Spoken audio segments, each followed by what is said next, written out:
তাহলে শুরু করা যাক। আমাদের ট্যুরের একদম প্রথম স্টপ হলো কাঁচামাল বিভাগ।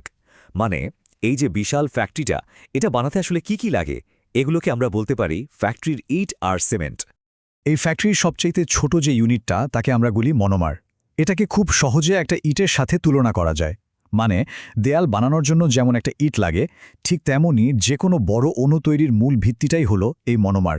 তো একটাই তো দেখলাম, এখন ভাবুন তো, যদি অনেকগুলো ইটকে পরপর জুড়ে দেওয়া হয়, কি তৈরি হবে? একটা দেয়াল, তাই না? ঠিক সেরকমই অনেকগুলো মনোমার যখন একসাথে জোড়া লেগে একটা লম্বা চেন তৈরি করে, তখন তাকে বলে পলিমার। আচ্ছা, এই যে পলিমার মানে আমাদের দেয়াল, এটা তৈরি হয় কিভাবে, আবার ভাঙে কিভাবে? দুটো খুব সহজ প্রক্রিয়া আছে। ভাবুন, দুটো ইটকে জোড়া লাগানোর জন্য তাদের মাঝখান থেকে একটু জল বের করে নেওয়া হচ্ছে। এটাই হলো ডিহাইড্রেশন। আর দেয়ালটা ভাঙার জন্য জল ঢেলে বন্ডটাকে দুর্বল করে দেওয়া হচ্ছে। এটাই হাইড্রোলাইসিস।